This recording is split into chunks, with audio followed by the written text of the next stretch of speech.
Excellent. As I talk. Alright. I guess I'll just have to be here and do it behind me. Alright, so in preparation for tonight, I wanted to read something that was funny, you know, and exciting and stuff people would like. But, you know, I really wanted to read something that was kind of politically relevant and something that speaks to the concerns of our generation, right? Am I right? Right. Huh? Right. Okay. Yeah. Okay, so I've chosen to read a short story that I wrote in junior high. Now, when I came across this handwritten manuscript in my filing cabinet from 27 years ago, I was actually shocked at its prescient message, especially with the new Al Gore film out. Its elegant, uncluttered prose, and also its beautiful punctuation. It's really nice. But that's not only my opinion. Of course, it's my story, so I'm going to say that. But I'm not the only one who thought that. Let's see if we can get to... No? There, okay. Nicholson. As you can see, Mrs. Nicholson gave me a 5 for length.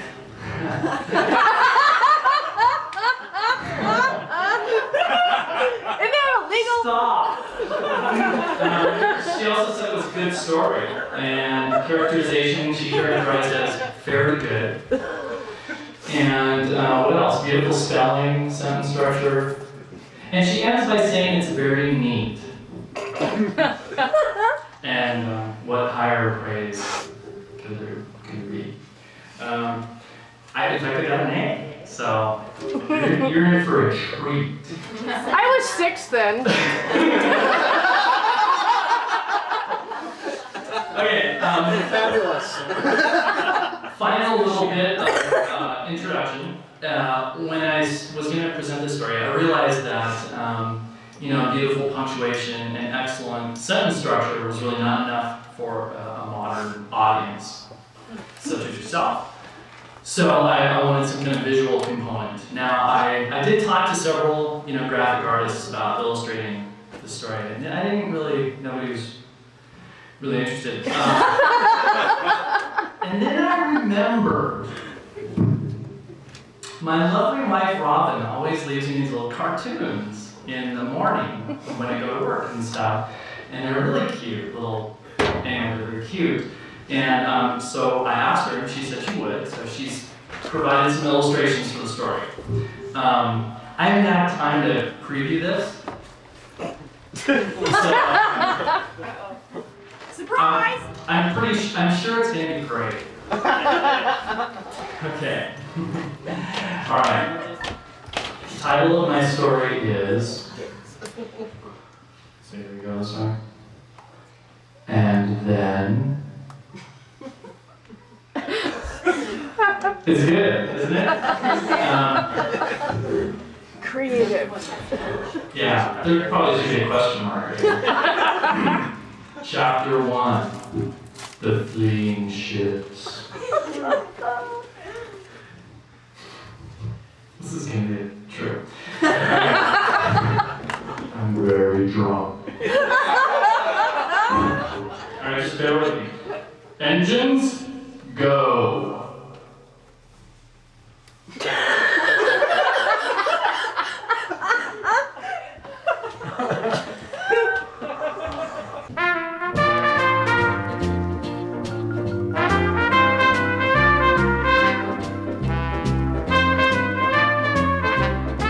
Into a million tiny fragments. Only a million? Chapter 2. Aboard the Starfleet school.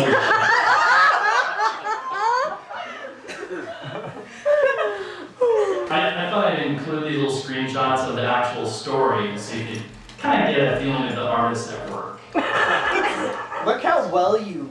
It's very neat. You'll never be a doctor with that handwriting. Punctuation. Excellent script. Commander, Yes? could you come here? What is it? Yes, what is it?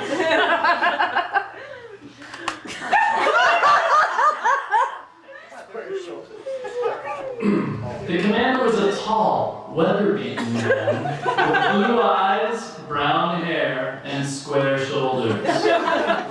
Square of shoulders.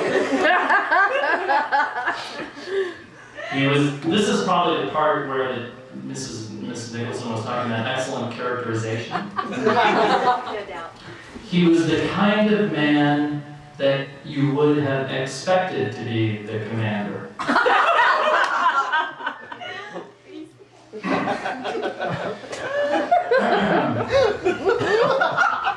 There are some unidentified ships in quadrant E26.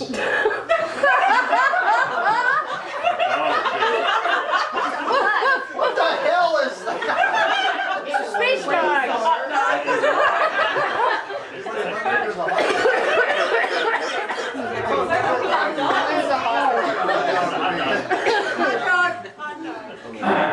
Robin thinks of it as a wiener.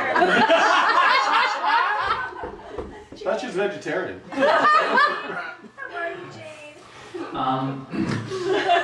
Unidentified ships in quadrant E26. None of our ships are in that area. Establish communication. Yes, sir. The radio man was a young, green-eyed, blonde-haired boy. He secretly admired the commander.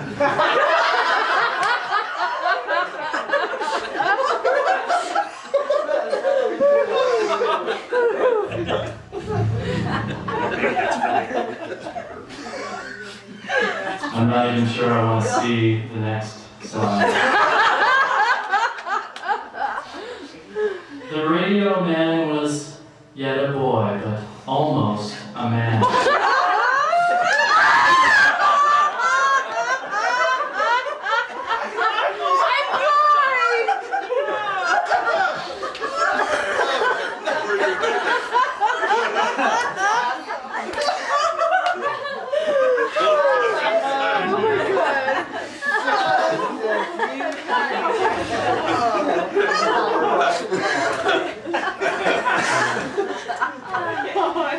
In a few minutes, he had contacted the unidentified ships.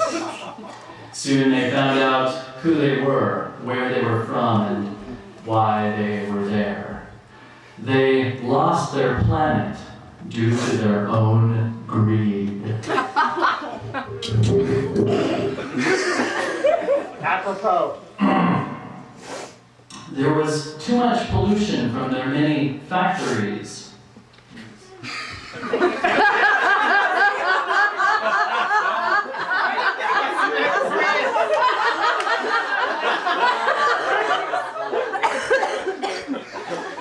Screw you two!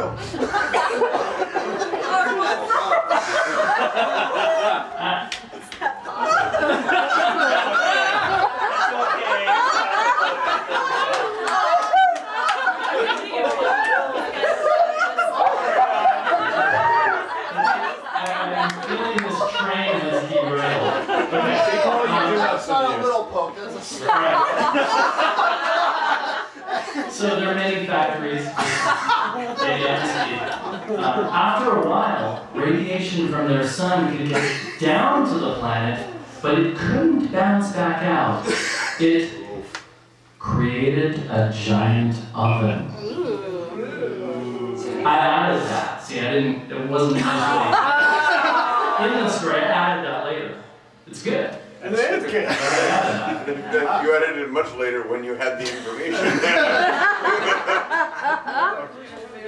The giant oven. Is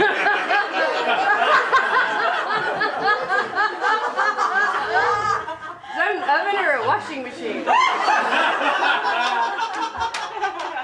Alex, you need to get some Here's a final sort of scientific explanation. Too much radiation accumulated, and it exploded. And back to the main story. You can dock at our base ship. Fine.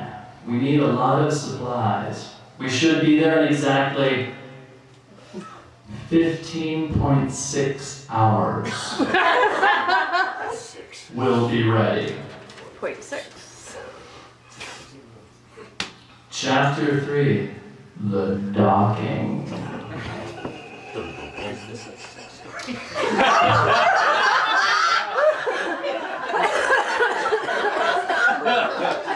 I am dreading this as much as you are.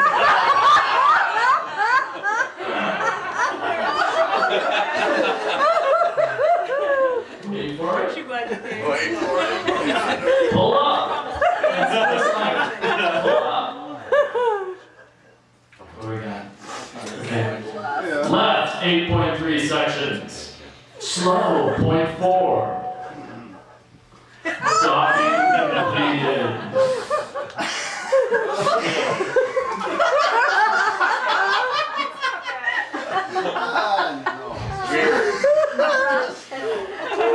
Would the docking be complete that way? I've never seen it explained this way before.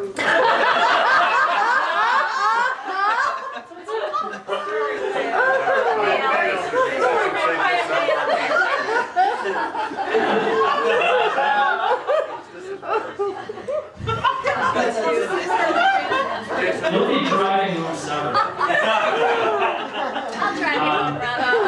The passengers walked through the now air-filled docking tube to the reception room of the base ship. After supplies had been taken on board, it was decided that it should be discussed. Where the passengers would start their life over again. We've checked, and we simply do not have room for you on board. We know. That is why we have decided to find an inhabitable planet. What? An inhabitable planet. I'm sorry, what? Right? Say again? Say "and" in front of a vowel. And habitable planet. Okay, sorry. Have you found one? In point of fact, yes. Did you like that? That was good. Let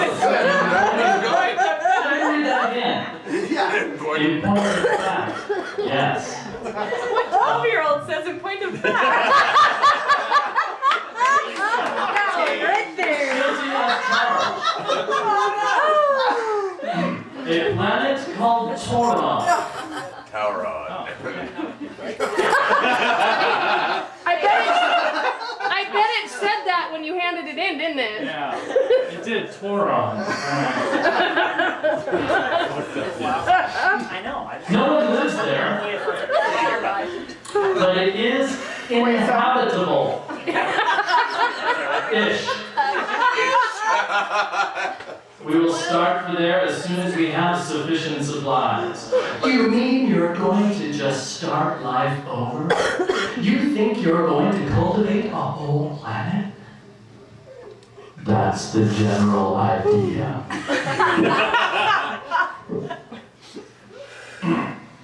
The leader of the refugees smiled and walked away. This is the good part.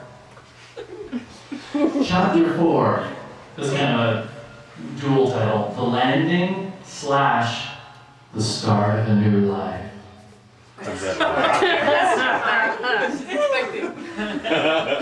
Retros on.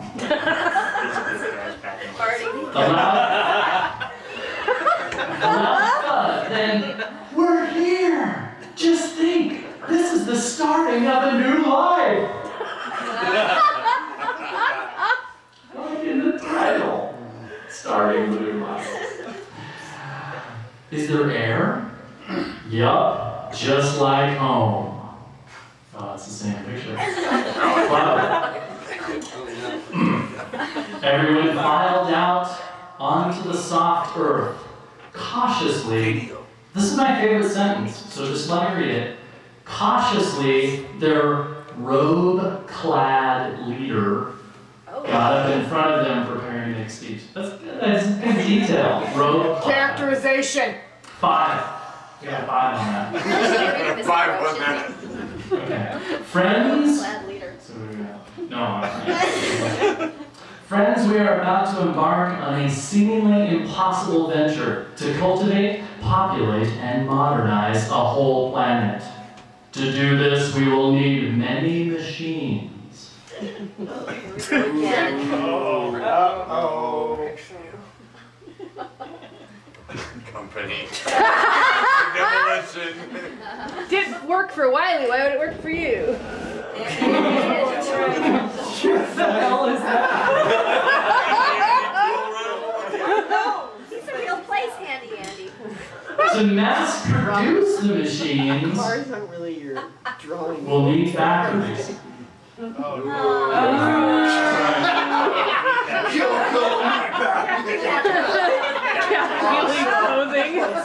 you see, our first task will be to build factories and homes for the workers.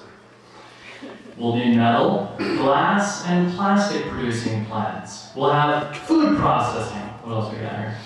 Food Food processing and clothing factories. Completely clothing, sun plastics. Oh, here we go again. We'll have a plant to mass produce a cheap form of transportation. Yeah, like that's gonna happen. And then... Whoa. Huh? That's it.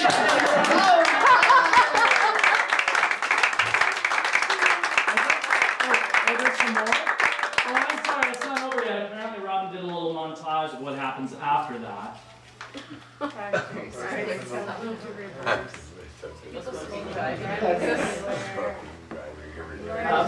More I'm used to. They're dreaming about eating junk food. Alright.